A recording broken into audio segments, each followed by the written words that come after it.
science fiction. We make no guarantees, however, how long it will remain fiction. Fiction. Fiction.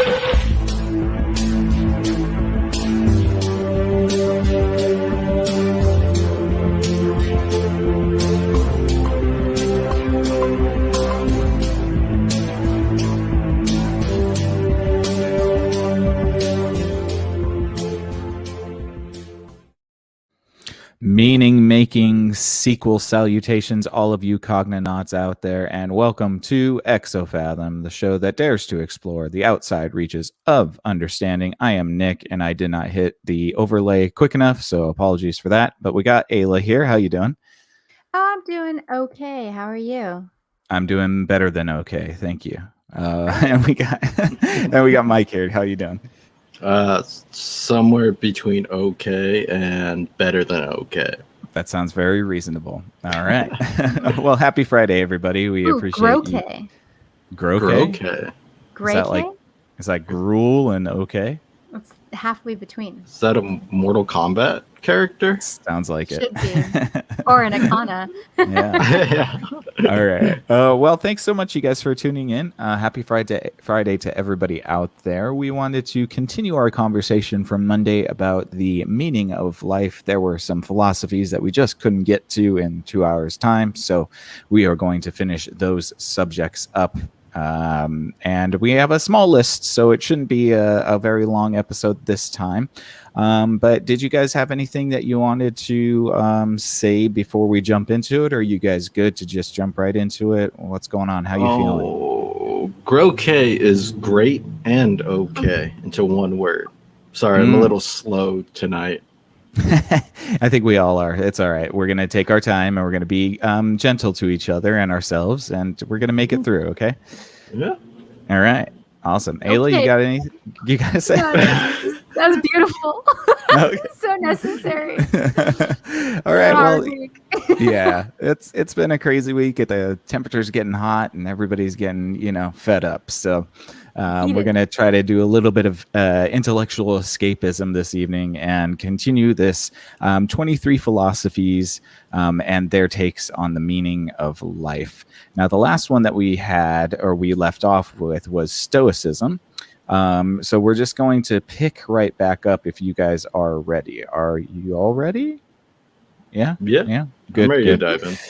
Sounds wonderful. Now, first I have to take away the banner, and then I'm going to have to do a little something tricky here because I am doing the talking and the button pushing and the button pushing. There we go. Yeah. Awesome.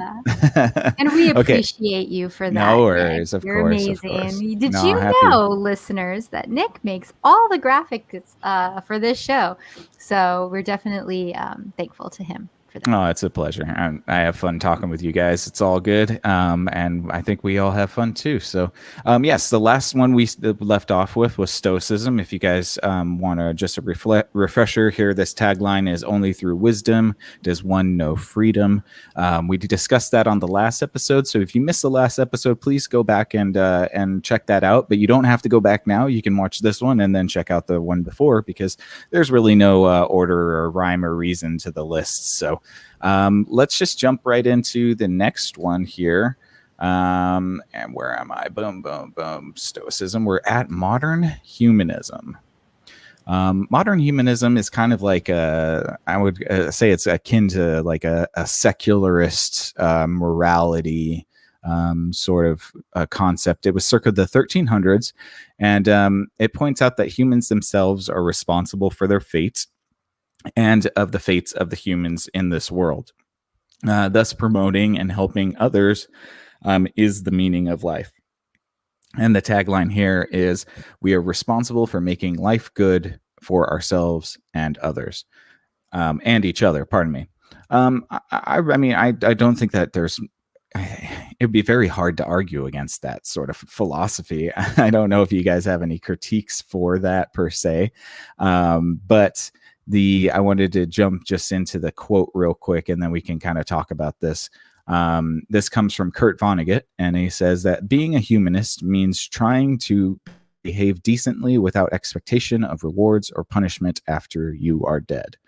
And I really like that concept. I think that it is true that you should try to act in a manner that is regardless of whether there is an afterlife or not, because even if there isn't one, then you're better off trying to make a better world while you're alive, instead of trying to wait for something that could potentially not be there after you pass.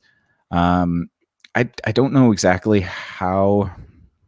I don't know how this kind of stands out from other philosophies that we've kind of already talked about before. Maybe it is that sort of secular approach to it. But do you guys have any ideas or thoughts on this modern humanism philosophy? It seems pretty straightforward. Yeah, it seems pretty straightforward. Could you repeat the first thing that you said about it? Yeah, absolutely. So it comes from the 1300s, and it points out that humans themselves are responsible for the fate of the humans of this world. Thus, promoting and helping other humans is the meaning of life. Yeah, see, and that's the thing is this particular approach assumes that we all want to be good, that we all want to be good to each other. And so I think that like a lot of philosophies similar to this kind of optimism, you do need to build in some room for, not so nice people. And you have to imagine a modern humanist. Okay, so they're doing good things not because they want to get into like a heaven or something like that. They're doing it because they're aspiring to be a good human. The problem is that if that one human is constantly put upon by bad humans, you get into like a Candide situation. And Candide is this book, or was it Candide that wrote? What am I thinking of? It's like Sisyphus. It's this character that just has all this bad stuff happen to him, and he's trying to be an optimist. So I would argue like the counter to this would just be that like it doesn't take into account someone who's aspiring to be a humanist, but then like constantly being like taken advantage of. And so I think that would be my only caution, like in theory, beautiful idea. I mean, it resonates with me for sure. But I also don't want to be like a chump. Oh yeah. Oh, I definitely get that. And I think that there's a lot of these philosophies, interestingly, I don't know if they account for the reverse or the inverse of the philosophy. It seems like sometimes they want to just think of this idea in a vacuum without any other outside influence, which is just, I guess that's why most of them stay in the realm of thought and not in action. Yeah, I mean, so I do like the notion that you're responsible for your own fate, right? Like, the fate you have is the fate that you make. That's kind of cool. But you're right in the sense that if other people want to make your fate of living hell, and then they can, it's within their ability, it's within their will, then they can do it. Mainly to make their fate better. So I think that's what some of these philosophies ignore, is to say, like the incentive for greed or something like that. Even if it's within just morality, right? If people are chasing virtue, if people are chasing certain things, you can push other people down, right? And maybe this disregards the second half of the clause, that it's our responsibility to make life good for others, but everybody can't have a good life. You in order for one person to have a good life, you have to have some contrast, right? Right. Somebody has to carry the weight somewhere, much like a Sisyphusian character, right? That person's meant to carry the weight, to make life better for others. But these, like, I guess you're right, like it is all thought up in a bubble, I guess. And it does come out in action, but I don't think you hear much about those people that carried it out all the way through, right? As if they're trying to make life good for other people, they're sacrificing they're sacrificing the good life, their own good life, possibly, probably. Yeah, absolutely. Well, then you get into the concept of utility monsters as well, where it's like, okay, so what's the good? What is the greater good? And are you responsible? So if you're responsible for helping and create greater good, or just a good life for your community, or the externalities of your reality, where does that stop? And, I think that a lot of the times we don't really know where that stops until we've gotten to that point and we're like, oh, okay, now we have to stop. Yeah, but it becomes hard to even see that point where things have to stop, right? Right. Because if you're just sprinting towards that greater good, if you're sprinting towards, and even if you might even have a misconception of what good is, right? And you get into that whole rabbit hole of a conversation. But yeah, I guess that would be my only critique, as piggybacking off of both of y'all, that everybody has to be striving for the same good in a transparent and honest way. Yeah. And unfortunately, that just doesn't account for human existence and the human experience. So the intrinsic human nature. Yeah, exactly. And I think that's where we fall victim to this utopianism and stuff like that. Is that I think in a lot of ways, and this might be a slight critique at secular philosophy. I'm not exactly opposed to it in any ways, but I do see that where religion may be overly focused on the evil, I believe that secular philosophy ignores it completely sometimes. Oh yeah, I can see. Well, you have to sell the idea somehow, right? It's religious philosophy might have that complete evil thing, but it's trying to sell you the idea of don't be like these people, right? Or don't do these things. So it's learning how to be through reading about how not to be. Right.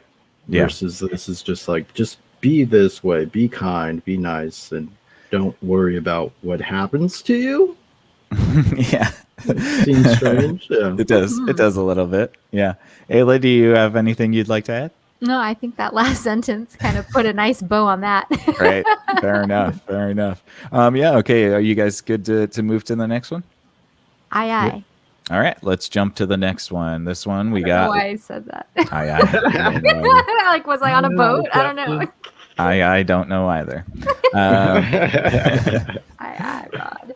Our next philosophy is liberalism, and the tagline is "Protect individual liberty at all costs." And this appeared in 1689. And the liberalists trust that a person is naturally free to choose what to do without permission from any other person. Anyone attempting to limit freedoms must first prove that it is necessary.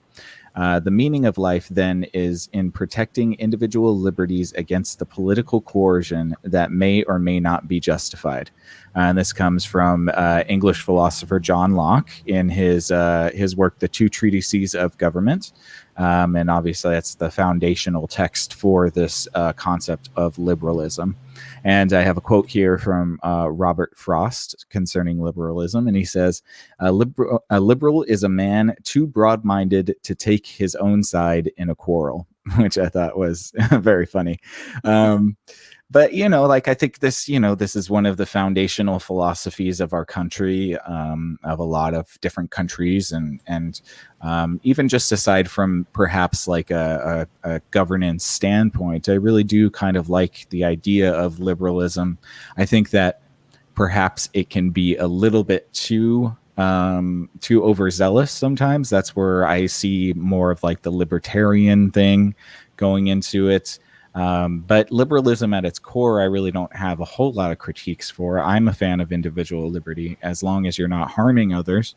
But there is a point in which that attitude definitely goes way too far, because we can have situations like giant corporations dumping DDT off of the coast of Los Angeles, and a liberal or a libertarian would argue that those corporations have every right to do so. I mean, corporations aren't people. Let's be real. Well, according to the law, they are. Well, why aren't more of them in jail? Just all of them. Yeah, well, that's a good question. Just have all these boxes with a corporate logo. Yeah. Look, see? Or have you ever seen the episode of Community where Subway enrolls a student to be Subway in college? and he has to give up his identity, and he takes on the identity of Subway. Yeah, that's where I would think it. Like they hire somebody to go to prison for them, and they have to like change their name to like Amazon. Can you imagine Yeah. if you could do that? That'd be so like. Or you just send all the executives to prison, and they all have to change their name to Amazon. Like Yeah, Amazon right. 1, 2, 3. Oh, jeez. But yeah, But I mean, yeah. So go ahead. My thing is that it's individual liberty, right? The liberty of the individual, and of course it can be an overzealous. I shouldn't have the freedom to go around and harm people willy nilly, right? And if you even some of like the protections we have against certain self-damaging acts of liberty, I kind of disagree with. I think if you want to be overzealous and harm yourself, then you should have every like right or freedom to do that. That's where I get a little overzealous in my liberalism, right? But you can still, even there's nothing really stopping people from doing things. We like to think there is, but I tend to agree with this philosophy a lot and be a little bit extremist in how I feel about liberty. As long as it's down to the individual and you're not harming anybody else. Now, whether or not you harm others by harming yourself, that's something that I've thought about, but I think everybody is replaceable. So even if you harm yourself to a point, the other people will get past that, as long as you're acting with the actual freedom that you have within you. Yeah, no, it does. I get what you're saying for sure. I would definitely agree with this caveat that even if you were to harm yourself, you could be severely damaging somebody else. I think it's easy to kind of say like, okay, well, they'll get over it. But I've known people who have lost people to that sort of method and they've never gotten over it. So I mean, and then this is the slippery slope, right? So it's then what is allowed? If somebody can perceive harm from an individual act, is that where liberalism ends? It may be a good stopping point, or which becomes really finicky, because then we get into linguistics of harm. Yeah. Well, I think before you get there, even the word necessary popped out when you first read the description. Would you be able to read that one? Certainly. Yes. Hold on just one moment. So liberalists trust that a person is naturally free to choose what to do without permission from any other person. Anyone attempting to limit freedoms must first prove that it is necessary. Yeah, and I think that was the key sticking point when I first read it or heard it. Because who decides what's necessary? Right. How Absolutely. is necessary defined? To what liberties does this apply to? And I think we're all becoming quietists. Well, I mean, yeah, it just seems like, I mean, I like the idea of not limiting other people's liberties, but there does come to a point where one person's freedom encroaches on another in one way or another. And it's, where do you draw the line between responsibility and accountability? Where do you draw the line between like, what is to be valued? What things do you deem necessary first? I'm sure there's going to be an order to things. How do you respond to this? Because a lot of these ideas, when somebody writes like an essay, there's probably 500 pages that didn't make the final cut. So as time moves forward, if something pops up that's counter, they're like, oh, well, I have this sub essay that didn't go in, but I already thought about that. And they insert it in. Once the original thinker dies out, you lose all of that back end information. It's like, imagine trying to write, the next book after The Lord of the Rings based on the book that you had. Well, you don't have a whole life. Oh, sorry, you're getting drowned out there. Hold on. Go ahead. Oh, sorry. I was going off on a tangent. So I mean, that's my point. Okay. I got into Lord of the Rings and I started thinking about it. And But yeah, I mean that's my point. Is just I think that necessary becomes an Mm-hmm. interesting word choice, desiring more exploration. Yeah, no, I would agree. And I think that, this concept is definitely an ideal to strive for. I don't know if it could be wholly perfect, but then again, what can be? I think that it's a good to be, it's a good fallback. It's just like, in case of whatever, just fall back on this idea of protecting individual liberty. I think that that's a good way to kind of look at this, is that, it can be a baseline, and, but then of course, like we're saying, if you start to play with linguistics, then necessary becomes subjective, harm becomes subjective, even the concept of liberty itself becomes subjective, which is kind of a dangerous supposition. But I think also there is this, it's a very much a product of its time. So this philosophy was created in the 1600s, when you had people that had space. Everybody had space. Everybody had land, or didn't live right on top of each other. And so you had the opportunity to not step on somebody else's liberties. I think that now that we live in more compact areas, it becomes increasingly hard to not step on somebody's liberties. And then you get into this trap of like, okay, well then how do we prioritize these liberties? How do we dole out which ones to which, when does it become necessary for the state to step in? And so, yeah, I think it has an expansion problem. Yes, for sure. Well, and then also to your point is how do you wrap a bow on something, so for example, like safety is a word that is often used, like, just I'm trying to think what I'm trying to say. Mm-hmm. I mean, mostly, when we talk about necessary and liberty, we want to ensure that you're protecting people, right? Like, we've all kind of heard of the movie The Purge. That's one way to deal with it, just say, oh yeah, well, we want you to be a little violent and just keep it to one night, that's one way. Most people think that there's going to be a way to tier it out and say, well, okay, we're going to aspire for this level of safety in these areas.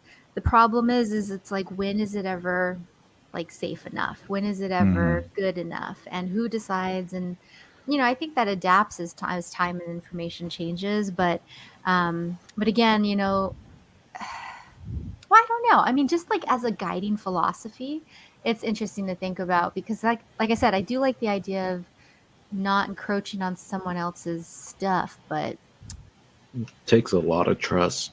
You have to be able to be willing to give other people the chance to screw up, because safety is basically like, can be a bit paternal in nature. And to like, in a weird way, it's like, I know better than you, and I know I'm going to take away these certain liberties in order to protect you, so that you don't, screw up, or, protect the greater amount of people. But I would like to think that individuals can't screw up so much that they don't have a way back, and exploring their liberty, exploring their freedoms, actually gives them the tools to self-correct whenever they kind of wander too far off their own path. But if you start, prohibiting things, you also start to add in the weird valuation of taboos, right? Where if something's illegal, it comes with an implicit taboo to do the thing. And that may actually embolden somebody to take that step within their own personal choice, which is still their personal liberty, right? Like, you can set up all these laws to protect people, but it doesn't mean it's going to work. People tend to do whatever they want to do no matter what. This is the problem with like prohibition, right? This was the problem with prohibition. Like, I think, try to ban everybody from eating Chipotle to save the city's plumbing supply. There's going to be like pop-up underground Chipotle centers. People are still going to order it. Like, it's just all of a sudden you have the bathtub Chipotle. There you go, the bathtub Gross. plumbing's messed Yeah, up. right. I know. I don't know why I went there. I think the term Chipotle away came to mind. I was kind of hungry. I was like, Chipotle. And then anyway, but it's a good example, right? Because it's like this innocuous thing that gives somebody pleasure. They could eat at 50 other places, but they want Chipotle. Mhm. But if everybody ate Chipotle, then all the plumbing gets clogged. So they're like, okay, no more Chipotle, or, Chipotle, I don't know, you can have a tiny piece or something. But then that starts to, yeah, like you said, it just drives things underground. And so it's like, how do you find that happy medium where you still allow people to do the thing that they derive pleasure from without giving people the free license to just ruin all your plumbing? And I don't know, it's You just, gotta start pointing people to the hole in the wall Mexican restaurants where it's better than Chipotle. right, all or of a make sudden- McDonald's look even more delicious, or Yeah. have a good. Yeah, but no, I definitely agree that we should do our best to protect individual liberties, and this is individuals. I don't even. I guess I alluded to it earlier about corporations being individuals, but they're not. That's silly. But that person's freedom, that one human's ability to do whatever they want, whatever it be legal or illegal, within the grounds of not harming anybody. I mean, I guess if you want to be extreme, like really extreme about it, then they say they can do whatever they want. But I think a good ground is not harming anybody. And when it comes to grounds of self-harm, I guess that's where the gray areas play in, right? Because that can be we got into what do you mean by self-harm? Like if does it harm you for me to have a cigarette? If you just hear about me having a cigarette, not necessarily the secondhand smoke or something like that, but as an individual, I should have the ability to pick up and have tobacco whenever I want. So, yeah, I know. I think That's that tricky. yeah, Absolutely. you start to get into those gray areas where you're working with somebody else to, I guess, decide on how far you're allowed to go. Yeah. Again, so there's these words that have, like a gradation of meaning to them. So one of my favorite illustrations of this is the word truth. We think about the word truth, but oftentimes what we're talking about is verisimilitude, which refers to varying degrees of truth. It's a range. And so it's not one absolute thing. It's a range, different and individualized. But I do think that something else that came up while you were speaking was about the subtext of liberty. Liberty denotes the idea that we have agency, I would imagine, that if we wanted to eat Chipotle, it's because we're of rational thinking. We genuinely want it. We haven't been coerced to want it.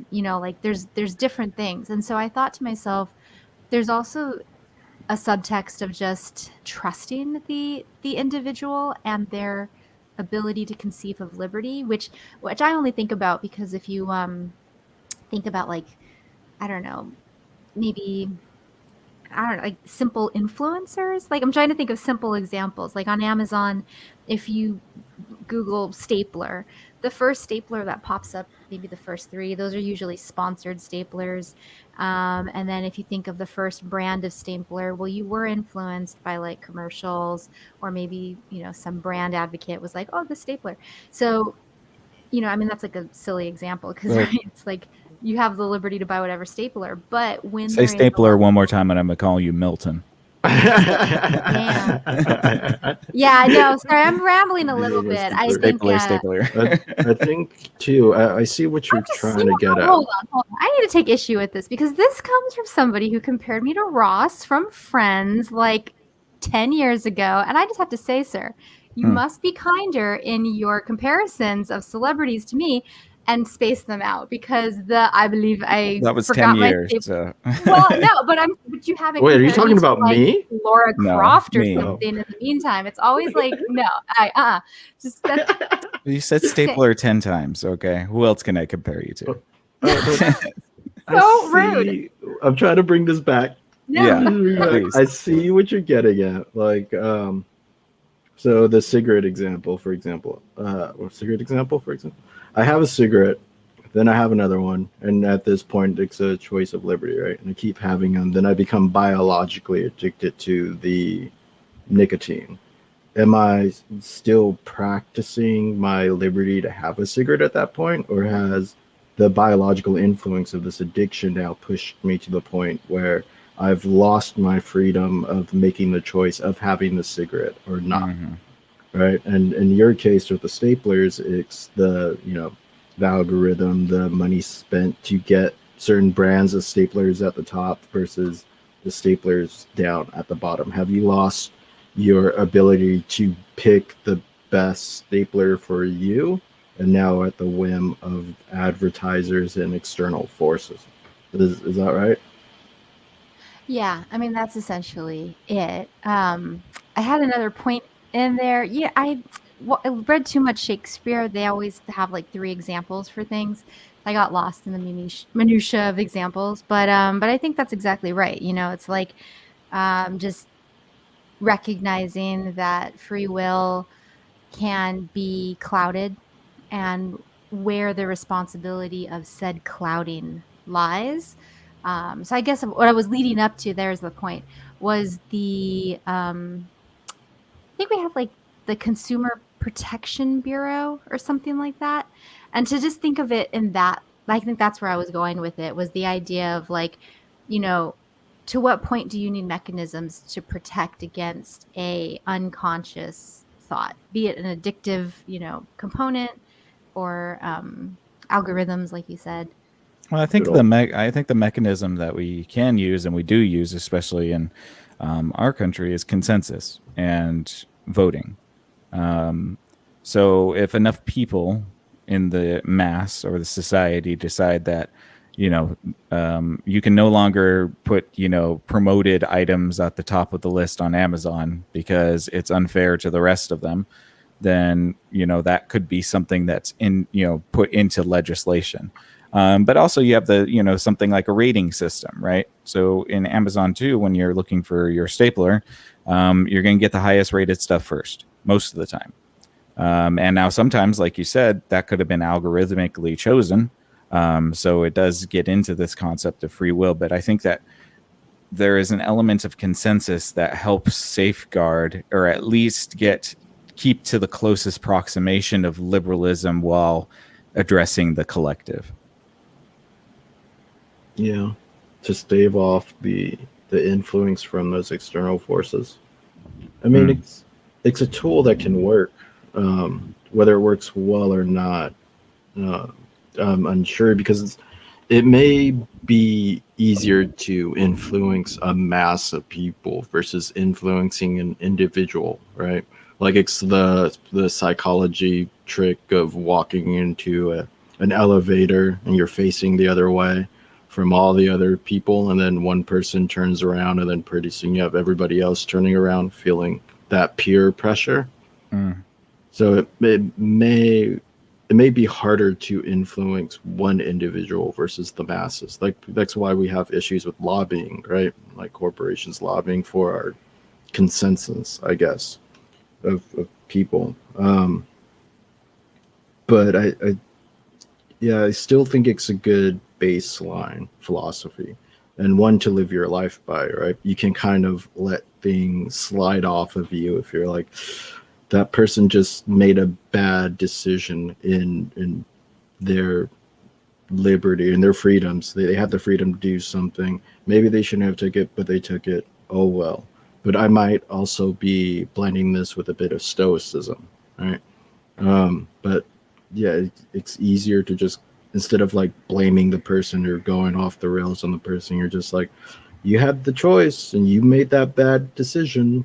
In my eyes, it might be a good decision for you, but that's where you get to agree to disagree with somebody else while also protecting that other person's liberty. Like you said, someone that's so, or exact quote, yeah, that someone's like so broad-minded that they can't take their own side in an argument. Yes. It's altruistic in nature to try to protect the other person of like maybe taking like the high ground. Oh, there's It's like the War of race. the Worlds on your side of the microphone. Yeah, Jeez. well, you know, it's LA. Yes. Yeah. Just, but yeah, no, like to me, it's still important to see that other side and kind of protect it, because at the end of the day, when we get down to truth, the gradations, you're gonna see things play out, right? Like in the stapler example, you went ahead and bought the first stapler you saw. I went ahead and scrolled down and went to the 20th page, if there's 20 pages of staplers, and bought some mom and pop stapler, but it was handcrafted, it was well made. And now, 2 years later, you have to buy a new stapler while I still have my mom and pop stapler. So there's eventually things play out, but in that initial choice of being able to choose staplers, one should help the other protect them, or one should help the other person make their own decision without trying to influence them to see your decision. Mm-hmm. Yeah, Mike Ailey. with the bows. Ailey, you got anything you want to add on top of that? Oh no, I Mike did it again. I like the little bows. You're doing awesome. I think, Okay. yeah, covered Cool it for me. beans. Okay, Doug. Let's take the next one. Let's move on here. We're going to get into a little bit of Kantianism. Kantianism, I guess. The catchline here is that society must follow universal principles. And let's see here. Got this. It's circa 1785. Kantianism proposes that every human action should be judged according to a universal maxim or principle. If an action violates a principle, then the person failed under their duty towards humans. For example, if people followed the maxim, kill anyone you dislike, when applied universally, it would lead to the end of humanity. So the meaning of life is in fulfilling your duty to follow universal principles. The origin is obviously Immanuel Kant in his book, The Critique of Pure Reason. And the Kantian quote that I have for you guys today, which is from the man himself, says, quote, "Live your life as though every act were to become universal law." And I really like this sentiment, especially this quote. I think that there's something very responsible about it. There's something that, again, like if we're assuming the goodness of people, if we're going to assume that everybody is on the same page about this, then this would be a very good axiom to follow. But I do find it interesting, this kind of idea of universal principles, and how it kind of parallels this concept of God-given rights, which we still kind of use today in our modern societies. So what do you guys think? What do you guys think of universal principles and living your life as though it would become universal law? Don't all start at once. Do you want me to go first? I don't know. Is Ayla there? Are you there, Ayla? Yeah, I'm thinking. Okay. Well, because like I don't know. I mean, for some reason the Jesus like first commandment comes to mind. Not like of the 10, but like I don't know. What was the thing? Do unto others as you would wish done unto you. I think so. Yeah, the golden rule. Right, and I think that for me, that's just kind of what always comes to mind when I think about Kant. Is he kind of took the golden rule and just expounded on it for 800 pages. For 800 pages. Sounds like somebody read a little bit too much Kant.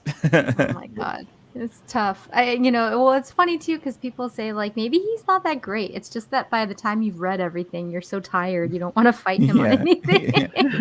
Just beats you with linguistics.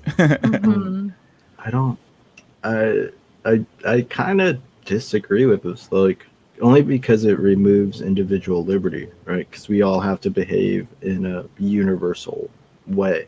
And it depends on what universal principles you have, right? But if the Aztecs didn't fall and instead they spread all across the world, then you would have um, a society that sacrifices people, and that would be seen as good, right? Yeah, And if it you would be. live your life under such universal principles of sacrificing others, then it doesn't make the best world for the world in which people have the opportunity to pursue things that will make them happy. So this is where, like, I guess it contrasts with my liberalism, where it's like, no, every individual should be able to live their life in a way that makes them happy, themselves happy, just regardless of others. Or maybe that's the universal principle to Mm. push, but this gets very collectively, like, collectivist y. But Yeah. yeah, that's my 2 cents on it. Yeah, no, I could definitely see where it could be pushed to its extreme. I think there's an interesting concept of like the necessity for society to actually function. We have to fall under some umbrella, and perhaps universal principles is a bit extreme, but we all do have to kind of fall under a certain collectivized idea of what we want to set out to do.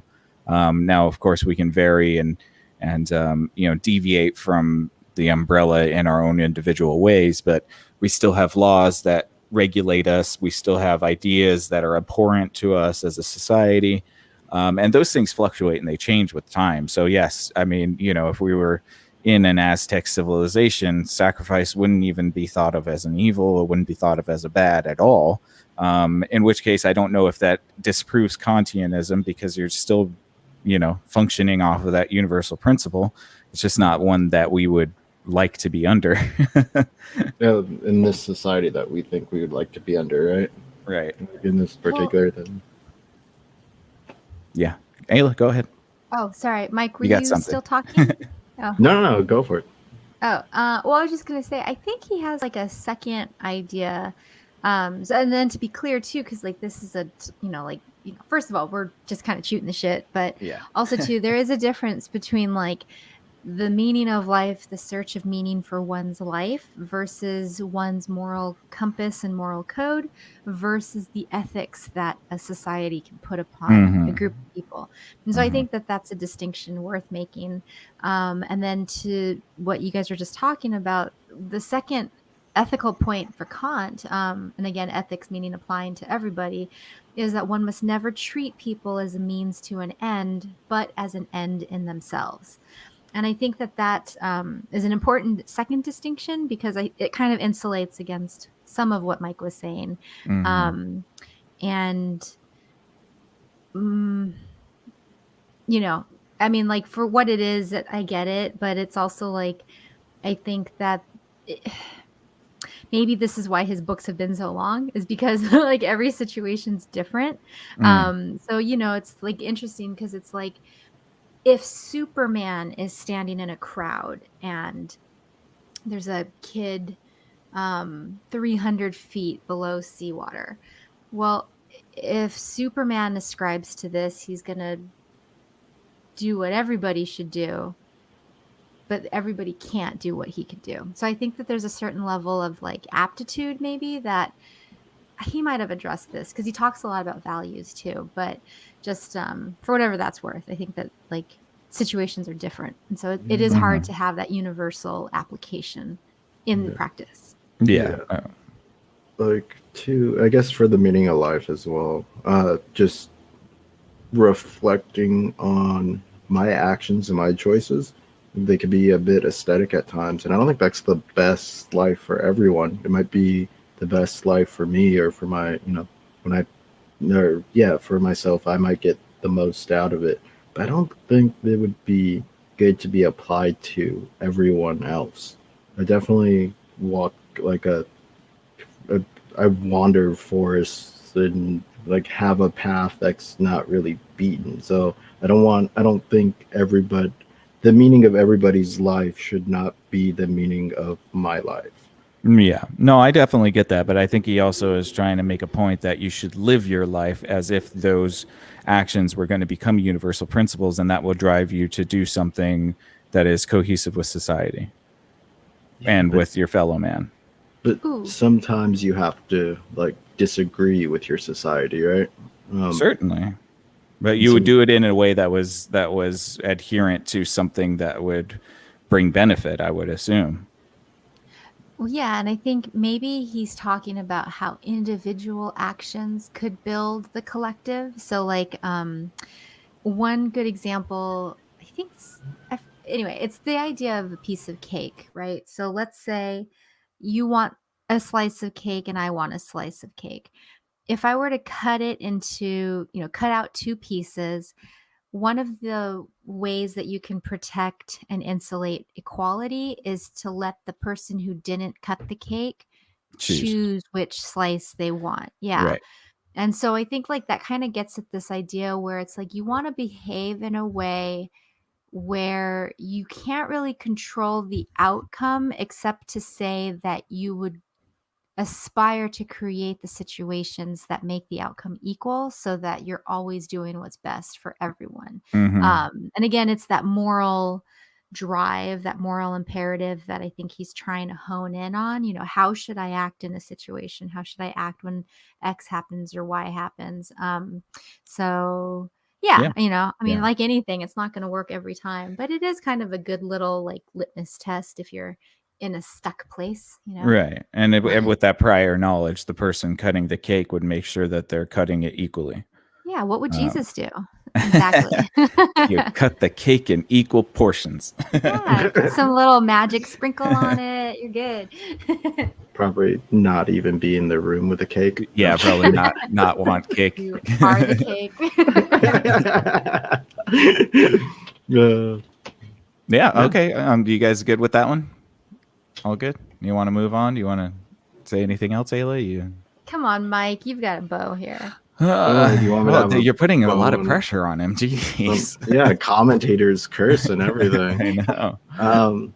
Yeah, I mean, like I said, I kind of disagree with this. It might, to me, there's just something that feels off with it, and it might be my own ego at play. I can't really tell, but I don't necessarily think the meaning of life is like you can do things better for the collective, but the collective may not even. They might only want to take that end product and not the way that it was done, nor should they. This also, you get rid of exceptional people. I feel like you would get rid of people that push against the current. I mean, because sometimes one has to be abrasive to further the collective, but that doesn't mean the collective should become abrasive as a universal thing. And as far as one's meaning to life, I think one should figure it out on their own. It should be very individualized and then not pushed upon others to behave or take in as such a manner. I'm curious, Mike. Would you agree with this? Because I'm trying to flesh out the issue that you're pointing to, because I think it's a good one. So the line that Nick shared was one idea is we should follow rules of behaviors that we can apply universally to everyone. So are you kind of inverting it and saying like, if the norm was that if you saw a piece of food on the floor, you pick it up and put it in the trash, but then somebody comes along and they're like, well, that's good food, and they eat it, thus not adding to the landfills and not wasting food, that it's necessary to have those outliers so as to further drive the evolution of what's good. Obviously not to suggest that eating trash is the better somehow, but that's like I'm having these flawed examples, but do you kind of know what I mean? Okay. So one of the smart, I know what you mean, but one of the smartest humans I ever met, I asked him what the best meal he ever ate was, because he would eat really strange things, like just like put jelly on tortillas whenever he had like a Pepsi soda, at a restaurant, he would take all the sugars in the thing, all of them, even the fake ones, and then dump them all into his soda and drink it. It's just very strange behavior. But he told me that the best meal he ever had. Sorry, I'm thinking of Roswell, the pepper stuff. Okay. Maybe. Sorry. The best meal that he ever had was a slice of pizza that he found in the garbage. So I think with this example, you need to have the people that are willing to go into the garbage and eat the food, but not everybody should go into the garbage and eat the food, right? You have to have the people that would pick up the bad food and throw it away in the trash, and you need the people that will pick up the food and eat it to not waste. I think both are equally I think important. we're getting super granular on something that might be a wider. Okay, fine. I'll just shut no, up. I was Go just ahead. no. I'm sorry. You're talking That's all. about like an ecosystem of morality, which is a really intriguing idea, and that's all. Go ahead, Nick. No, I'm good. Yeah, Go ahead. But this example, this philosophy, this Kantianism would end up destroying that ecosystem as a whole. Right? That won't exist if everybody follows the same universal principles. I think you need people that will behave in both ways in order to push this whole thing forward. Whether this whole thing being a society, I guess civilization would be the same thing, or a species. Like you'd need all those little contrasting, arguing parts in order to make something that's better. It's like hopefully the way our government works, right? We're a united bunch of states, and every state should have their own opinion. Every state should have their own way of living of sorts, and we should be able to argue and then come to a compromise, a middle ground on this. And I just worry that. But every state agrees that murdering somebody is bad. Sure, but right, that's a universal principle. But every state, not whether you eat a pizza off the floor. But every state doesn't necessarily agree that the death penalty should be outlawed, right? Or that every state doesn't necessarily agree that one shouldn't kill somebody. In every state, there's different grounds for killing people that is not murder. This is where like Kant gets fucking confusing. But you're right. There are certain things that we agree on, but to push that to the extreme where like you should live your life in a way that it becomes law to everywhere, I don't necessarily think that's good. Well, as though, not that it's going to happen. Live as though. I mean, like I really think that we're getting like a very specific on something that is in the name universal means that it's a blanketing. So I mean, like, just because you decide to make a left on a street doesn't mean that everybody in the world has to make a left on that street. Like everybody has the free will to do things, but in a functioning society, we all agree on a universal ethic. I think that that's kind of, I mean, we can get granular with it, but I mean, I think that we still need to have an understanding or an umbrella of what we all agree on, how to function in a society. Sure, but we also need those outliers that may say that this certain set of universal principles at a certain time or one or two of them is actually not something we should follow, right? Yeah, but if the universal principle is that the penultimate goal is for a more cohesive altruistic society, maybe that outlier is finding a modality for that more altruistic society in which he would still be ascribing to a sort of idea of universal principles. He's just going against the current grain. Yeah, but that's within the context of a society, right? So like I think too where I'm getting mixed up on is one for an individual meaning of life, and then two for the meaning of a society. But you're right. You're still developing some sort of universal principle, but maybe it's just me getting stuck in the one-way thing too of like everybody will follow the universal principle. Well, I think we hit the nail on the head. This is why everybody hates Kant. But I would say, I'm a little bit inspired to read some of his stuff again because he's hearing the two of you talk. the idea of following rules of behaviors that we can apply universally to everyone, I almost wonder if this is, and I've never really thought about it this way, but the idea of creating an ecosystem of morality to me is that if, and let's just say like there's a fish tank and there's two fish, and nobody's telling the two fish that it's a universal principle for you to eat all the pond scum and bugs and plant debris. But most of the fish like plant debris, so they're taking care of that. But some of the fish like the scum. And so by having this ecosystem of morality, I think there is some room, and I don't know if Kant allows for this specifically or not, but to me it seems like it is kind of making sense now, because you could have everyone thinking, like how would somebody else act, or But then the what would universal. happen. What I was going to say is the question you should be asking yourself is, what if everybody did this? And that's the thing, is we have so many people. If everybody studied physics, we would be bankrupt on healthcare resources. And But if we just extrapolate that one layer up, the universal morality would be the health of the fish tank and maintaining the health of the fish tank. The scum eaters can eat the scum, the plant debris people can eat the plants, but they're still working towards a collective idea of a healthy fish tank. Yeah, that's one way of interpreting it. I think that there's a lot of compatibilist ways to break it down. None are right, none are wrong. But I think that like Kant's position opens a lot of really interesting pathways. What if you have a shitty fish tank owner? Maybe then you shouldn't make the health of the fish tank the absolute best thing, right? Like if you just have an abusive fish owner, maybe the death of the fish would be a better principle than. Now you're just egging Nick on. He's going to implode. He's going to All right, implode. I'm moving on. He's going to explode.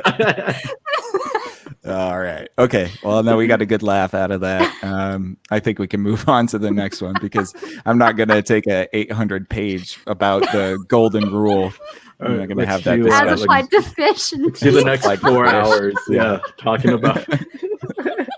All right. Okay. Well, let's move on to the next one. And this one we've kind of touched on before, but nihilism, right? This is from circa 1862, pardon me. Nihilism is also called pessimism, and it is the belief that nothing can make life meaningful. The nihilist sees something inherent about humans that prevents us from finding meaning in life. It can be the human tendency for being dissatisfied, or always seeking something, or being bored once it is found. The origin of nihilism is in the ancient philosophers, but the German philosopher Friedrich Nietzsche in 1844 created or 1844 to 1900, and his concept will to power is most often associated with the concept of nihilism. And the quote I got from for nihilism is from Albert Camus, and it says, "A nihilist is not one who believes in nothing, but one who does not believe in what exists." And I really like that quote. I think that that's an interesting take. I do like this sort of this concept that if meaning were to be found, humans would just get bored with it. So probably better off not to have any meaning in the first place. It does make sense that it's called pessimism, because it is a little pessimistic. But you can still utilize and sort of that knee-jerk reaction to create meaning after you've accepted that there is none is also sort of a vehicle for the next stage of nihilism, I guess. Yeah, no, I think nihilism is kind of, is it nihilism or is it nihilism? I don't know. Is it neither-ism? or nihilism. Nihilism. Potato, tomato. Yes. Potato, Why tomato. not? Yeah. Yeah. No. I mean, it's quite an interesting thought supposition, I guess. I mean, I think like it was definitely edgier back then. You want to talk about like the original emo kids. I feel like that was this group of thinkers.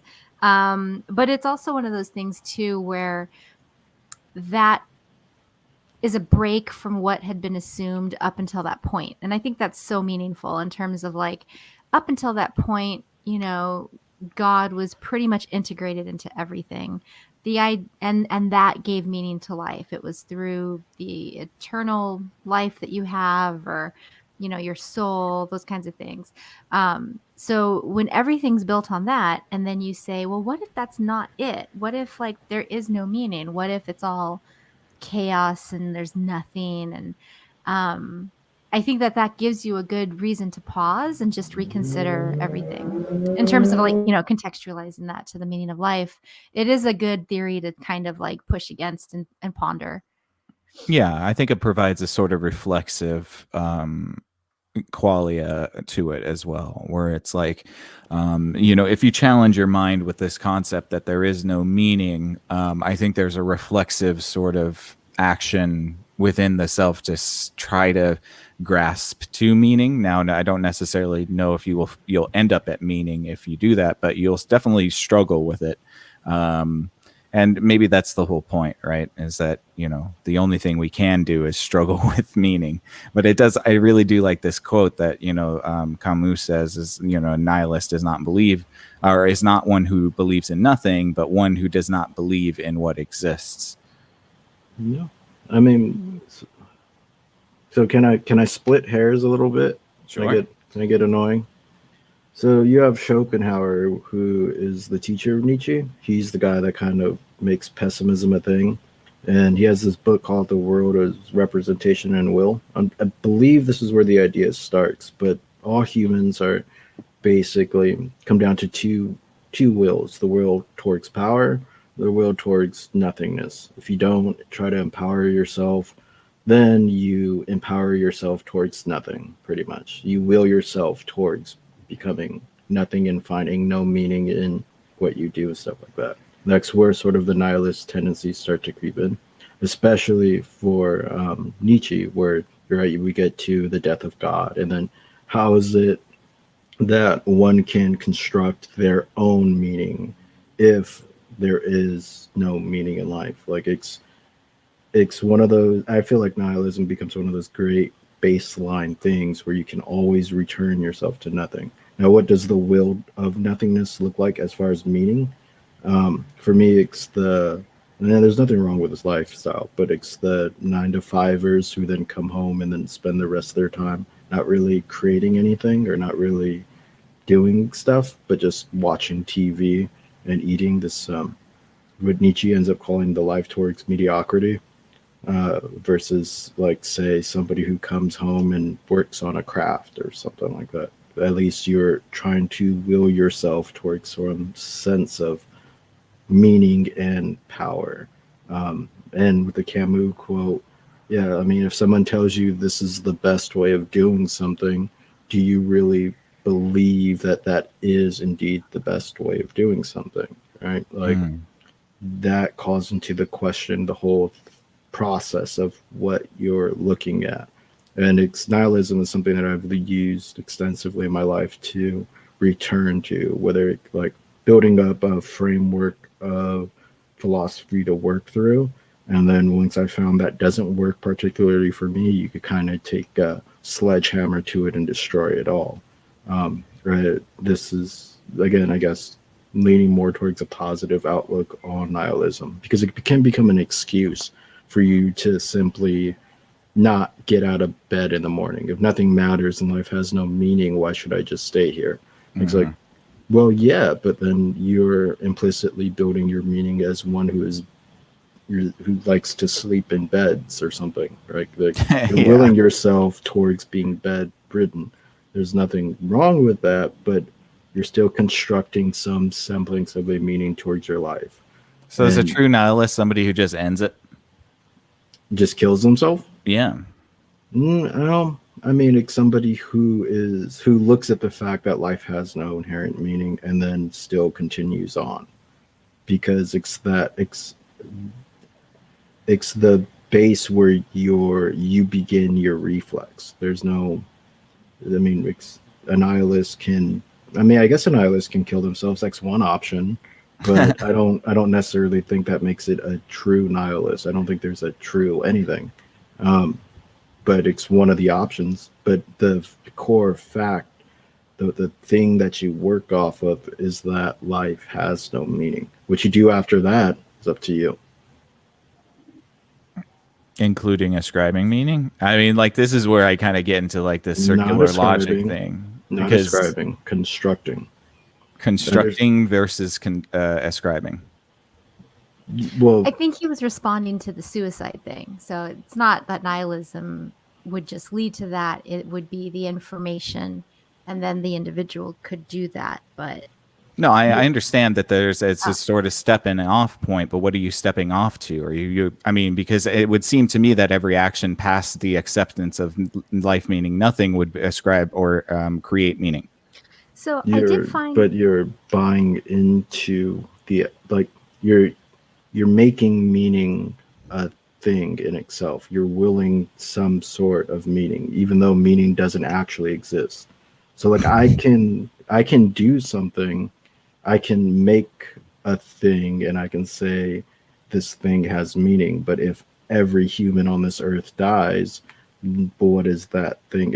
If our planet Higgs like goes into the sun, for example, does that thing still have meaning? Is it relevant? It doesn't matter. I can still do a series of actions that end up with a goal where I do a thing, but it won't, like, I leave the thing. Like it's no longer, I have no value associated with the thing, and therefore it has no actual meaning unless I say that thing has value. How do you kill a nihilist?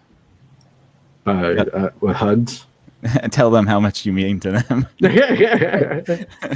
And then you could get into a long conversation about, well, that's great. Like, see, you ascribe meaning to me, but yeah, all right. But it's that thing of like, you're still creating that meaning. You're creating a value. Act simply because you create something doesn't mean it is.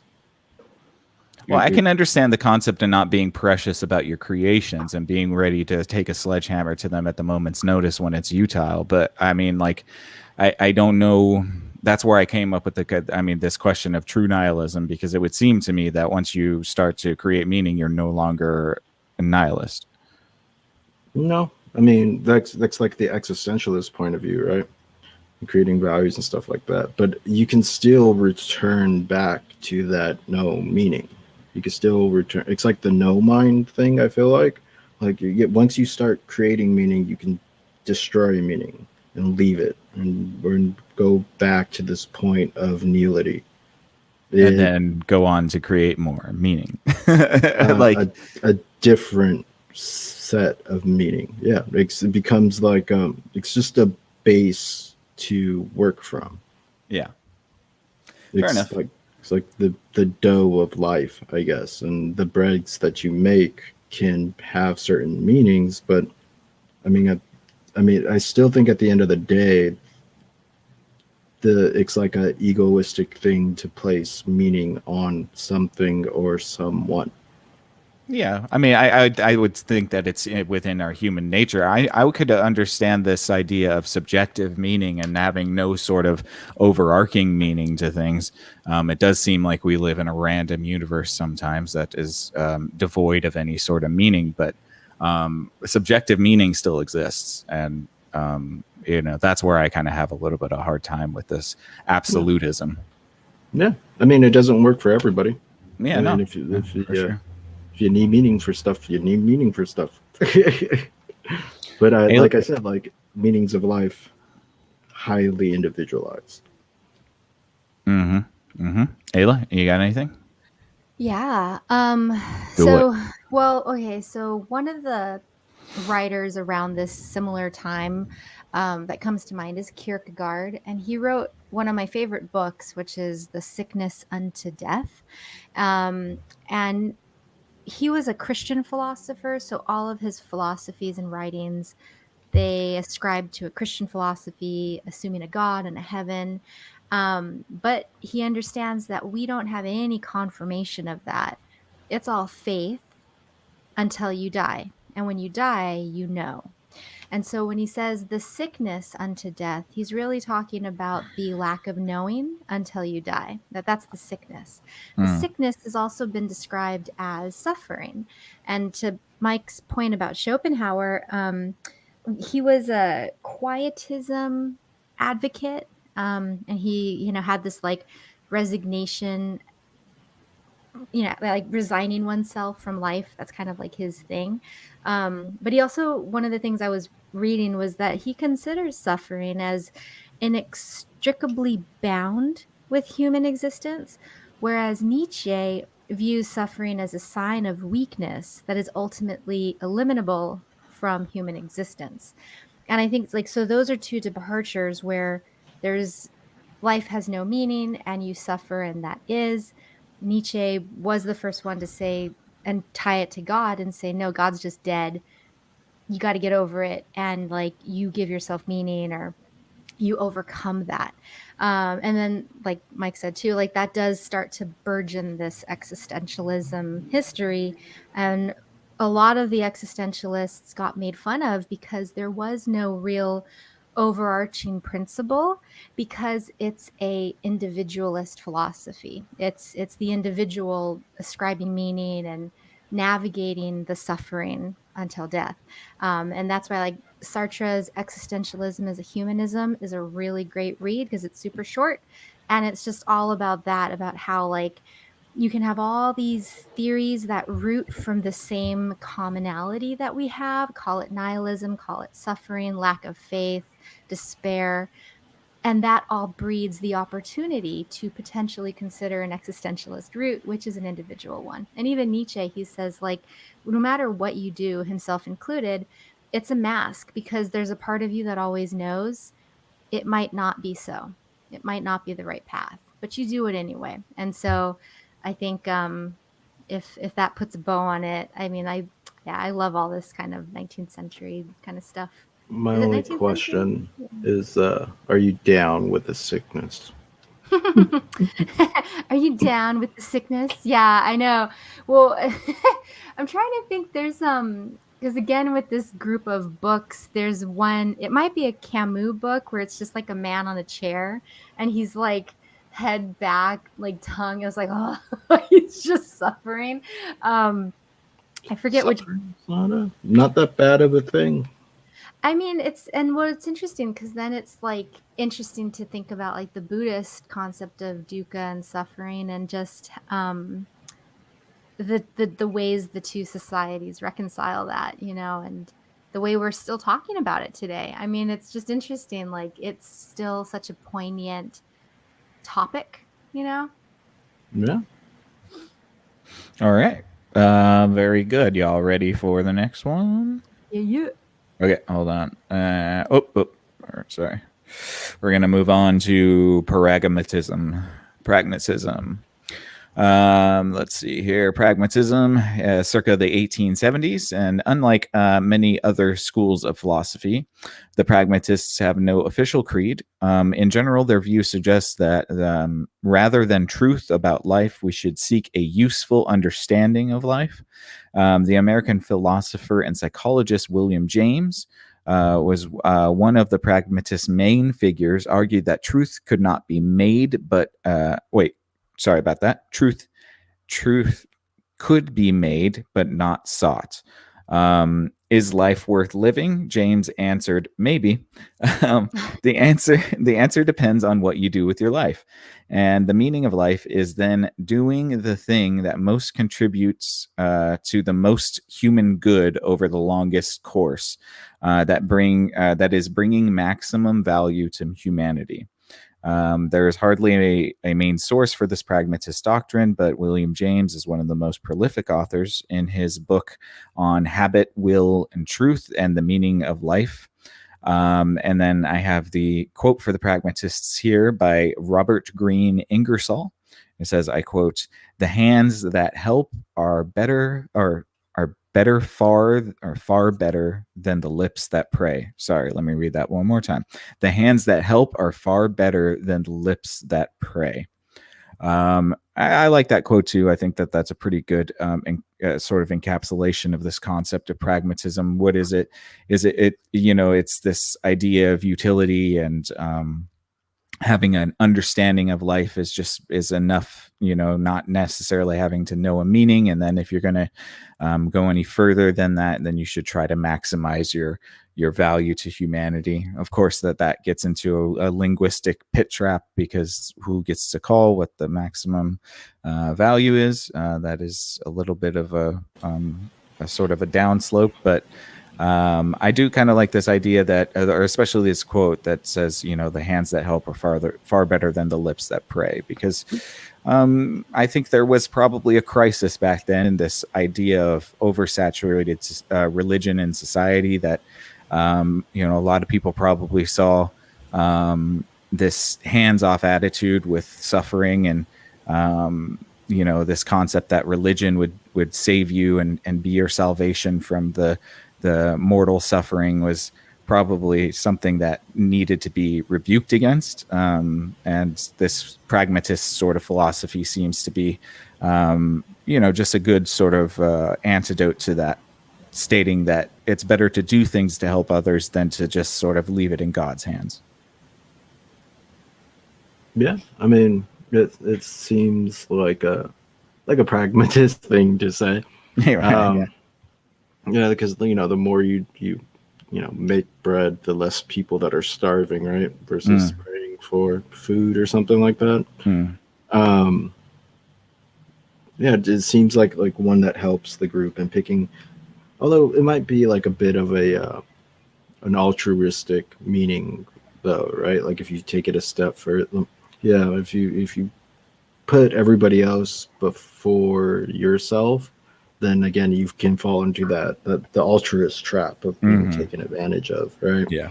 But it doesn't necessarily mean it's the worst thing in the world. It's just you have to understand that someone's going to be taking advantage of you. So you're putting the collective before the individual as an individual choice. Right. And perhaps perhaps in an ideal world, the collective or the society would recognize that you need to have yourself intact, accordingly to help others, and instead of this kind of concept that, overextending yourself to help others, then remove something from you. This maybe society that recognizes the fact that you need to be in a place where you can help instead of taking from what you don't have. Yeah, or maybe there'd be others to restore that bit of you that you're giving away. Maybe that might be like, and as far as pragmatism goes, might be helpful.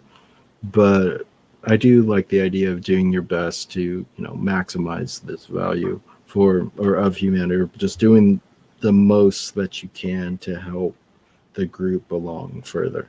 Yeah, and I definitely like this. I like the concept of action over theory, because I definitely can see this being a rebuke against religion, where it's like, people will be like, "Oh, I'll pray for you." Well, that's not going to feed my children. Sorry. Yeah, they're true. But at the same time, that's the most that person can do. I mean, you got to. Well, if it is, good yes, vibes, right? Absolutely, yes. And that would be along the lines of like, if that's the only thing that person can do, then that's probably, that's probably within the lines of the pragmatist sort of philosophy. Yeah, I mean, like, have you seen our current generation? How many people can cook nowadays? Yeah, true that. Would make you a TikTok? I mean, I guess that'll work. Yeah. Ayla, what do you got? Pragmatism? Pragmatism. Yeah. Pragmatism is a great kind of like evolution, I think, of philosophy, because, and I was thinking about this while you were talking, to me it seems kind of like, don't talk about it, do it. Because what was the quote that you had? It was, the hands that help are better than lips that pray. Praying is talking, hands are action. So I like the idea that it kind of says, we're never going to get to the bottom of the philosophies that we have, or the philosophical questions that we have been questioning for hundreds and thousands of years. But we can find a way to get 90% there and go, okay, well, let's build on that and get to work. And I think, pragmatism is, it's pretty cool. I think actually in like the evolution of thought, pragmatism is one of the reasons you could argue that we went from philosophy to like multiple different divisions of thought, and you just start breaking it down. You get pragmatic about it and you're like, okay, well, we don't know knowing, but why did we think we need to know knowing? And it's like, well, there's ethics, morality, there's, sciences, there's societal issues, political science, and you get these branches that filled that void to get closer to the knowing. So I always thought that was a cool distinction about the pragmatist movement. Looks like dividing and conquering problems, creating sub problems if you can't answer the initial problem. Absolutely. Yeah. It's like you have an apple and it's like you could talk all day about whether or not the apple exists, or you could just eat the damn apple and move on. Right. Maybe plant a tree. Plant the seed. Yeah. Yeah, exactly. Have more apples that may or may not exist. And I think that was the other cool thing. Why? But why? Yeah. It was almost as if it was like a collective pause on like thought vomit. So we just were thinking and we're like, okay, we need to get moving. The over cerebralness of absolutely. Yeah, I like it. Anything else on that? You guys good? We got 3 more to go through, so I think we're almost there, guys. Almost. Yeah, we did 2 exobits so far. Yeah, pretty much. I didn't look at the time. I'm just talking. The next one is, I forgive the title. I mistitled it. It's logical empiricism, not scientific empiricism, although I think they might be interchangeable sometimes. And the tagline is, the only information that has meaning is fact. And this comes from the 1920s, and it's called logical positivism. Sorry, guys. The idea that idea of logical positivism is that anything that can that the only type of knowledge available to us is facts, scientifically verifiable and observable. Anything else is meaningless. And the meaning of life can then only be derived from one's own actual experience. And we cannot know if life has a meaning beyond what we can see. And I have a quote for logical empiricism by Immanuel Kant. He says, all our knowledge begins with the senses, proceeds then to the understanding, and ends with reason. And there's nothing higher than reason. I'm straight. Darn straight. Yes. So what do you guys think? Logical empiricism would seem to say that the only thing that we can know about the meaning of life is stuff that, is data, is stuff that we can sense, stuff that we can observe and sort of study. Anything outside of that is speculation and basically meaningless. I would say that, I can understand the sentiment, but then if we don't allow for imagination, perhaps science can't progress. Because if we're to think that the only meanings that we can find are from data-driven, science, perhaps somebody needs to imagine something outside of those parameters in order to start measuring it.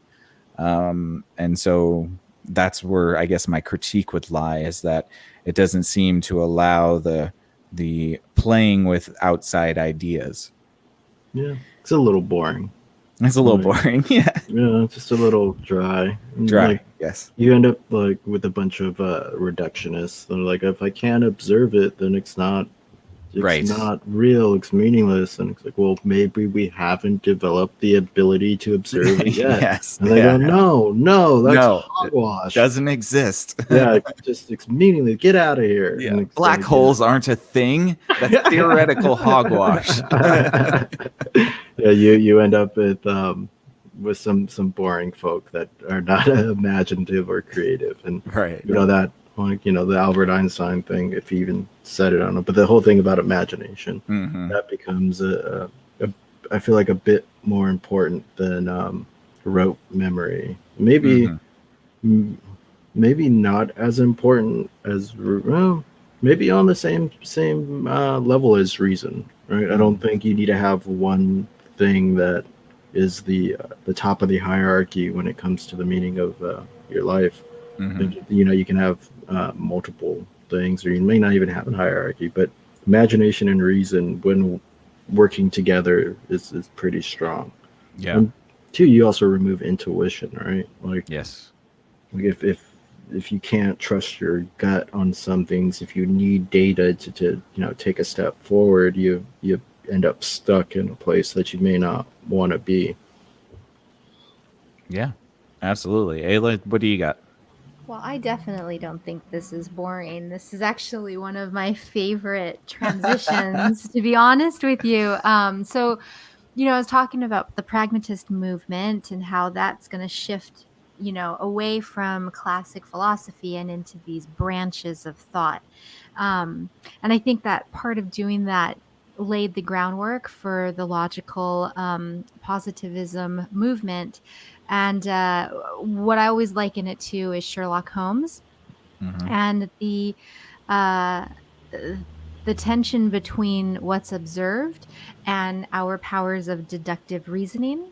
Because if you think about it, like at that time, the ability to use logic and to use observed logic and to fill in the gaps was a sense of like genius magic making. It wasn't as like commonplace as it is now. Like if you do one of those logic puzzle books, you see really quickly, like, because you knew Sally was in room B and Charlie was in room C and Darcy only hangs out with Charlie, then Darcy would be in room C. Like those kinds of associative bits of information, they allow you to stack knowledge even though you might be missing certain pieces. And so again, with pragmatism, it's like, yeah, we're missing truth with a capital T, but we have all these truths with little t's. I know that apple's there. I know I'm hungry. I know when I eat the apple, I get sustenance. I know how to plant the apple. Let's build on that and see how they relate to one another and see what gaps we can fill in to get closer and closer to truth with a capital T. And it's this acknowledgement that, fundamentally, we're never going to get there, but we can keep trying and get closer. And so I think to me, like, that's kind of really exciting because it gives these rungs on a ladder that let people build thought and expand in different disciplines. With the imagination piece, there is a faction of radicals, as the philosophy of science group of people who did ascribe to this counter idea, which is that you wouldn't have a dogmatic, science thought route. It would actually be desirable to have outliers, or to have imaginative counterpoints that you can then disprove in the attempt to get closer to the truth, right? So like if truth is 1 out of 100 things and you've been working on the second one and someone comes along with the third one, you want to welcome that imagination, because if it turns out to be wrong, then you're one more closer to 100, And so I think like it's, from a collective standpoint, it's like one of the most interesting leaps that our collective brains made and built upon. And I think so much of what we have today is a direct correlation from that like monumental jump. That's just my take. But you don't think that there could be gatekeeping in that? Well, absolutely. But I think that like gatekeeping is a function of ego. Ego is a function of societal value. Societal value is a function of history. History is a function of culture. I mean, like you have all these layers. If you stick to the logical positivists, the purists would say that you wouldn't have gatekeeping because you want all thoughts to get in that soup so you can get rid of the bad ones and hone in the good ones, at least until the bad ones come back and disprove the good ones. So you're always wanting to be disproven. And they always said that the true mark of a scientist is to hold those counter thoughts. And I think like you had a quote earlier about the libertarianism, about being broad-minded to take, what is it? Too broad-minded to take their own side. Exactly. Yeah. Like Yeah. you're going to want to welcome like the other side because it's going to help you fill in the gaps or explore or solidify your side. Yeah. I mean, I could definitely see the merits of that for sure. I think this is another one of those vacuum philosophies, unfortunately. Maybe all philosophy exists only in a vacuum, but yeah, go ahead. How Ayla, how did they feel about a priori's? Because this is all built on the idea that our observations are proper, right? Like, isn't there a little bit of faith at play here, and it's not all? Yeah, absolutely. I think that you're still at this point in time seeing more compatibilist scientists, so some who are religious, some who are atheists, some who are in between. So there's a certain allowance for respecting the unknown or the a priori. And by that, I just mean like first thought versus observed thought, right? So if you think about Kierkegaard talking about the sickness unto death and there's suffering and suffering is not knowing, then the pursuit of knowing is held in higher regard. A priori is faith, which I think faith is a good way to address suffering, right? Because faith gets us through hard times. But experiential knowledge, so dying and knowing for sure there's an afterlife, for example, like that's like, okay, well, now I know. But we don't get that. So I think like it's almost like you have a priori and a posteriori. A posteriori is a priori until it becomes a posteriori again. That's that Hegelian dialectics where a thesis always has an antithesis immediately at its point of creation, which I've always thought is interesting because that duality is like, I just wonder if that's inherent in the universe and that like everything that's true here could be not true in another like dimension or something like that. Probably. Like if you just keep zooming out. Yeah. Like Bizarro World, pretty much. Exactly. Totally. Well, cool beans. Anything else on logical empiricism? Love it. It seems kind of boring. No. Yeah. No, I know.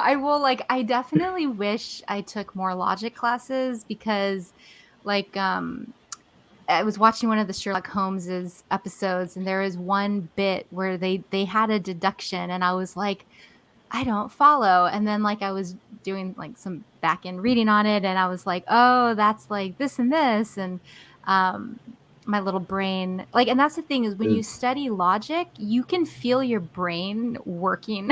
Like that's why I feel like it really was a defining moment in thought.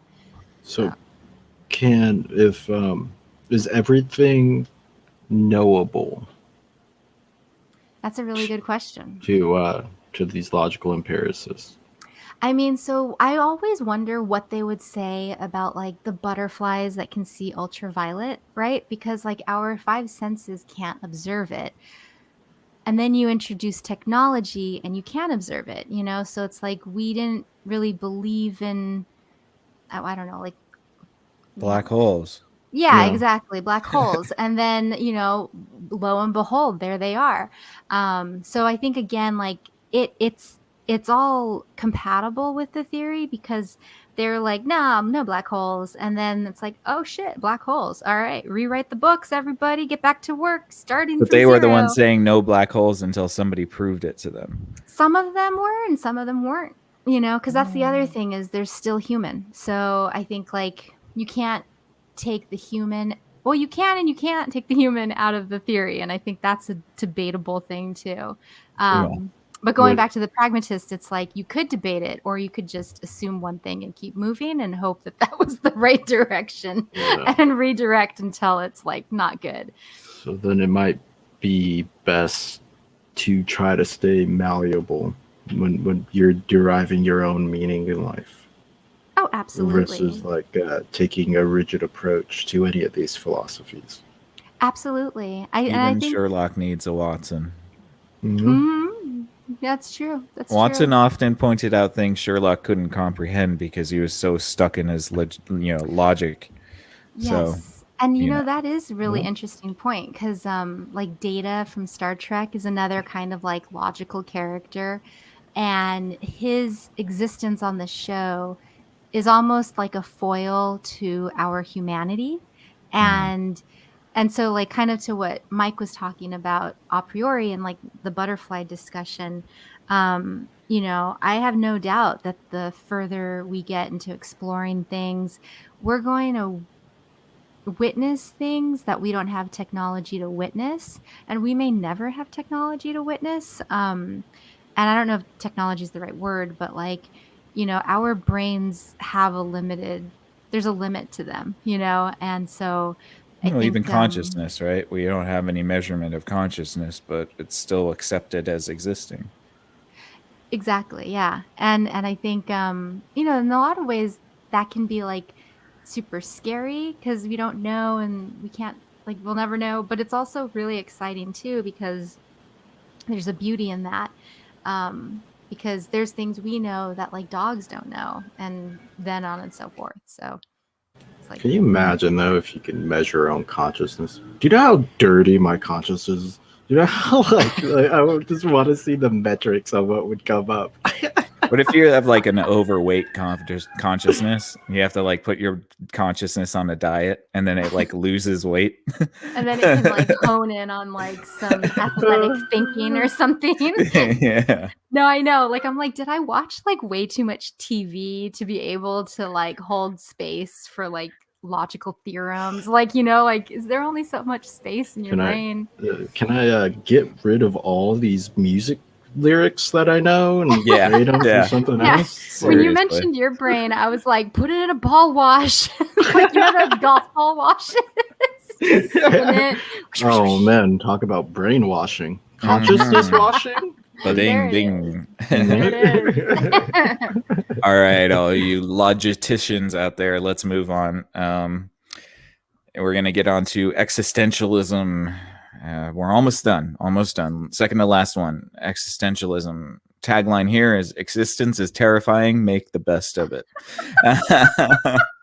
Which I really just, something inside my heart is just like so happy when I hear that tagline. I love the picture. The guy's like, terrifying. Yeah. Terrifying. This Yeah. guy staring at the like universe with his arms up. Yep.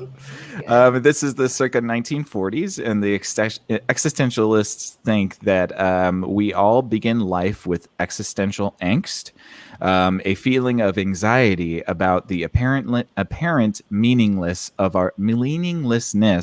our lives.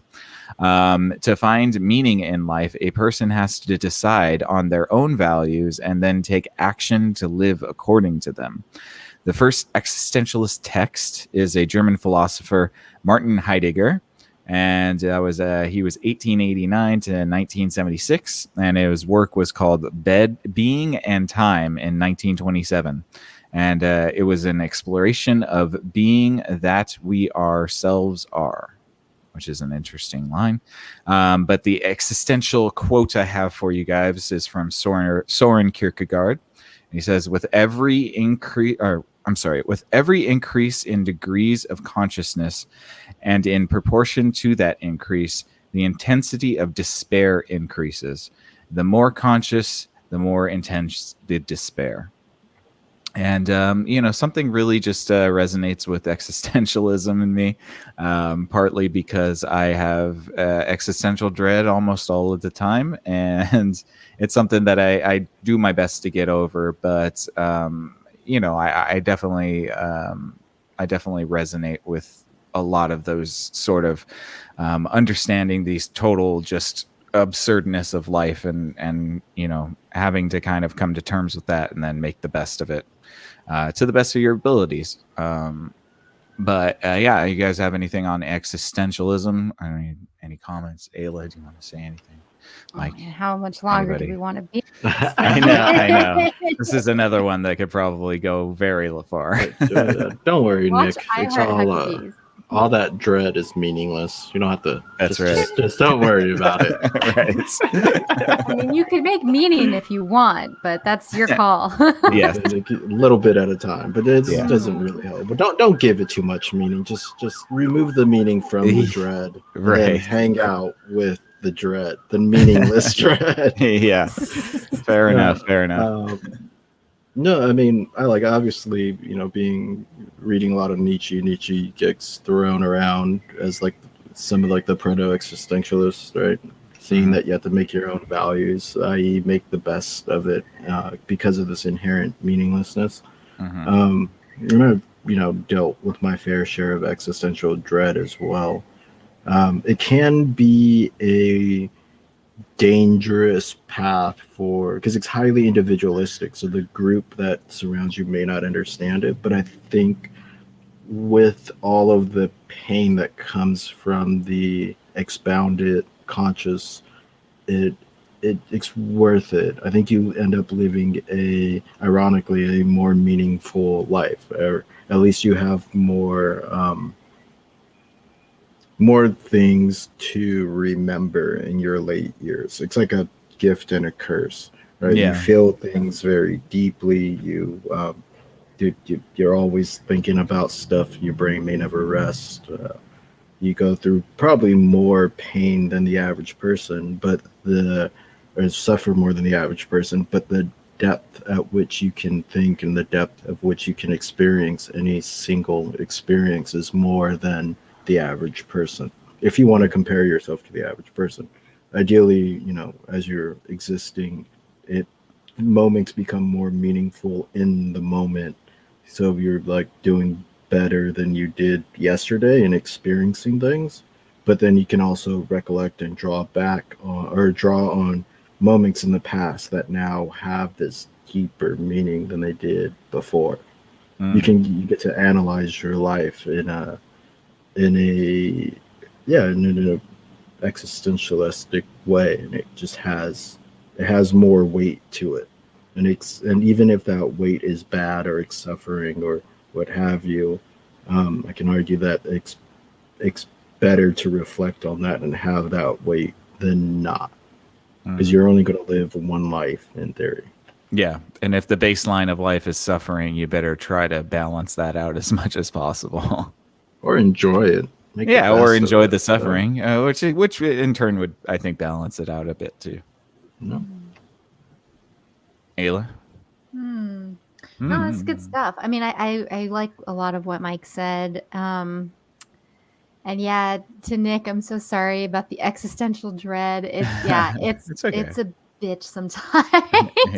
But I think that one of the beauties of existentialism is that it's actually also rooted in free will as much as it is in the terrifying meaninglessness of existence. Because in triumph in how would I say, the triumph of being a human is that your living is a rebellion against giving into the suffering, right? Like every day you wake up and keep moving, Right. is in a small way an act of rebellion, and it's a declaration of your free will. And I think that like to also consider that there's no meaning means that, like what Mike was saying, whatever society you were born into, it sparks you to challenge the ideas held in that society and then to reconsider them, throw them all out, and then build back up and say like, well, where do I lie? Where do I float to? And then, of course, that gets into the nature of free will and moral responsibility, the freedom to do otherwise, compatibilist arguments, and you kind of get in this loop again, which is again why like pragmatism's where I sort of exited a lot of philosophy, but at the same time, like existentialism is so beautiful because it's also acknowledging a truth. And I think that it's something fundamental to us as humans. And, like with being in time, I mean, think about it, that's really beautiful. Yeah, because we're beings, there's this unknowable self. and then there's an aging self, and then there's a relativism that is time.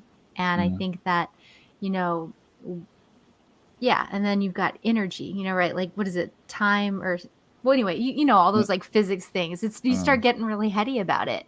And I think that does get kind of crazy because when you're at the point where with this thought process where it's like, gee, it's been 100 years, we've done all this work, and we're still no closer to answering the fundamental questions. That sucks. And then you'll find other philosophers that are like, yeah, well, try this, you know, consider this, and you just kind of do what your free will is kind of, you know, your makeup is guiding you towards, maybe. Yeah. Well, yeah, I like it. Existentialism is living in spite of life, right? Oh yeah. Just Well, and like 3 fun things. If you're feeling the dread, Charles Baudelaire, he's a French poet, but he has poems that kind of go near like the existentialism themes. I Heart Huckabees is a really hilarious movie on this. And then again, existentialism is a humanism is like an absolute must read. That's my three recommendations. Nice. Very good. And life is wasted on the living. Yeah. Too. There you go. So don't waste it. Don't do it. I mean, I think we can move on from that, but for sure, I think we get on to the last one and the penultimate, absurdism. That's one of my favorites. Oh, no. And the tagline is, "Why even ask?" Hell yeah. Yeah. At first, it appeared around 1942, and an absurdist would ask, "Why would you even ask such a useless question?" The question destined to fail because of the conflict between the human mind that desperately seeks meaning and the world where everything falls short of having a finite, immutable meaning. Looking for meaning in life is a Sisyphean task. The more you search for one, the less you understand it. Sisyphus became a symbol of life's meaninglessness because of the Greek mythology, where he was punished for his misdeeds by being forced to roll an immense boulder up a hill only for it to tumble back every time he neared the summit. This went on for eternity. The absurdist French philosopher Albert Camus proposed that people should embrace the absurdity of our existence and then fully proceed to willfully live their lives. The defining work on absurdism is Camus' work, The Myth of Sisyphus. And I have a quote here from Camus about absurdism, and it says, I quote, "Man stands face to face with the irrational. He feels within himself his longing for happiness and reason. The absurd is born of this confrontation between the human need and the unreasonable silence of the world." And I really like that quote, and I really do feel something about absurdism for sure. I especially within this sort of matrix or this sort of example of the further we get in our knowledge, the more doors it opens and more questions it brings up. That sort of Sisyphean pursuit seems to kind of be baked into the cake of reality in some respects. Perhaps that won't last much longer if our, tech becomes, starts to outrun this sort of, slope. But I do really like this concept of, okay, well, life is just crazy and absurd. So you might as well just try to make the best out of it you can, because you're just going to be confounded along the way anyways. Yeah. You go for it. Oh, well, I was just going to say I would add something, but it'd be absurd to even talk about it more than That's right. That quote, just like succinct. Yeah, it's a good read if you ever get a chance to read it. Like that Which sort one? of The Myth of Sisyphus. It's a really good read. It can be a little dark. He touches on some stuff about suicide, but all in all, a really good book. But that's where, we kind of got into nihilism and those arguments of you construct meaning or ascribe it or do whatever you want with it and then kind of knock it away. It's the Sisyphean task, right? You're constructing meaning in one aspect of your life, and when it all goes to shit, you knock it away like the boulder rolling down the hill again. You go back down, and you're like, oh, life is meaningless. And then there's usually something that, it comes out of the void or something to pull you along towards a new meaning, constructed, of course. And you just repeat this process over and over and over until you die. You won't ever completely get the whole picture, but and this in itself is meaningless. I can make the argument, but it's like the same thing with our technology. We'll never know everything as a species. We're always going to have some unanswered question. And it might be due to our linguistics. It might be due to our curious natures, whatever it may be. We're never going to know everything. So one should become happy with the Sisyphean task of pushing that boulder up the hill. And when it's rolling down, you should just smile at it and just like, that's a pretty boulder rolling down the hill. He ends the myth of Sisyphus with one must imagine Sisyphus as a happy person. And I think there's a lot of, just to wash off the existential dread, if you can learn to appreciate that and notice when the boulder rolls back down the hill, there's something that's so tranquil and beautiful about it. For me, it's usually when I'm hit a milestone in my coding, because there's still an infinite amount of work to do, but at least I've completed this much work, and now I get ready again to begin more infinite work. Mm-hmm. Yeah. Plus, Sisyphus is probably getting like super buff. It's probably like, well, look at me. I'll like, everybody gathers, like, look at this beefcake. Just where my mind went. Yep. Pushing boulders up hills. Yeah, And it'll get you nice and buff. It's true. Well, and like, I actually have been wanting to read his book, The Plague, because a little relevant. But kind of like, I think. Well, is there a plague happening right now? What's going on? I'm trying. There's like Boccaccio's Decameron, I think, was also like about plague times. When there's like an illness going around and everybody freaks out. Camus had the same thing, and his is about the Algerian city of Oran. But he talks about how humans are capable of really good things and really terrible things. And he talks about the cycle of revolt, and it's focusing on human beings' struggle with death and the measures they'll go to avoid the ultimate fate. And I thought that was also really interesting because, like the search for knowledge and truth, there's also the confrontation of our mortality. And I think when you think about like absurdism, he talks about longing for happiness and for reason. You think about the sickness and to death. You think about all these thoughts. I get it. It's. But why even worry about death if Right. it's inevitable?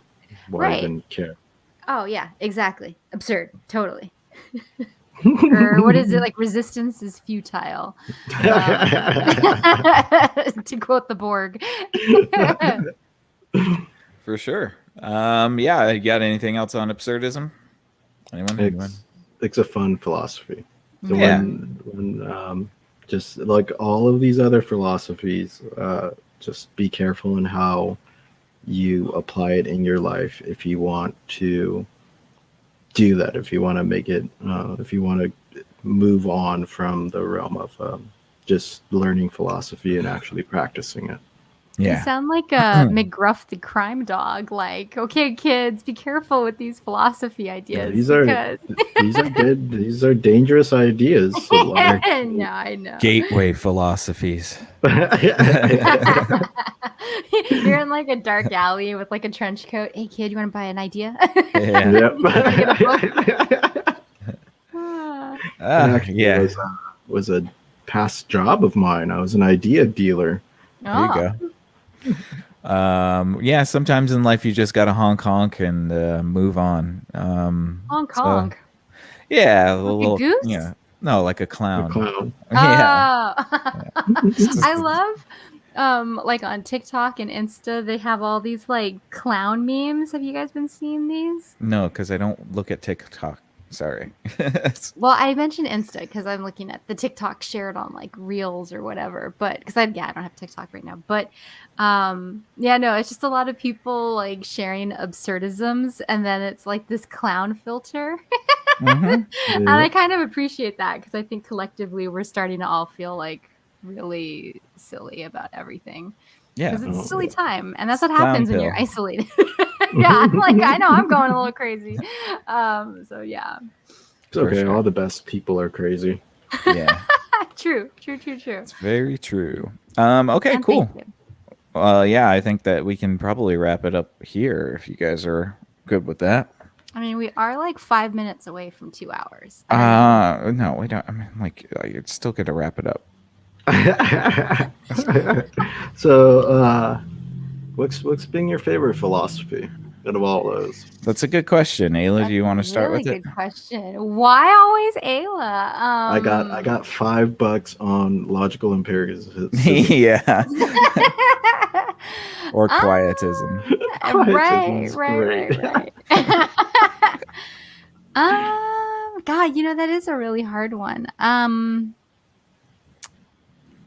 Yeah, I'm just like scrolling through them. We went through a lot. Mhm.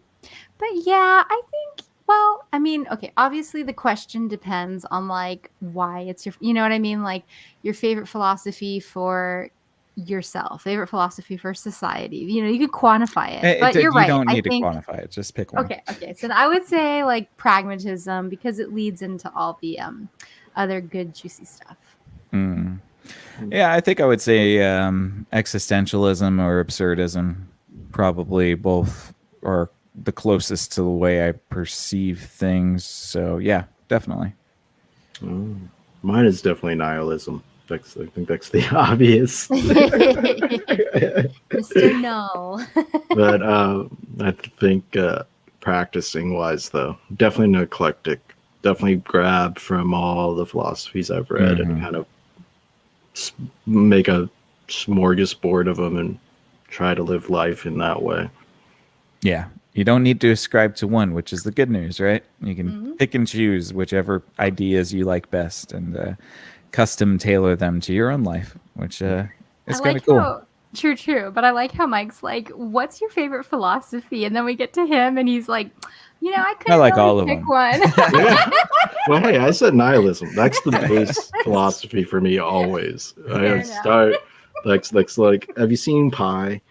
When the main characters like restate assumptions every time he's trying to figure out like the stock market and the numbers behind it. No, it's an Aronofsky film. I forget who stars on it. It's his first movie. But yeah, like I restate my assumptions. I'm like, life is meaningless. Okay, now how do I live?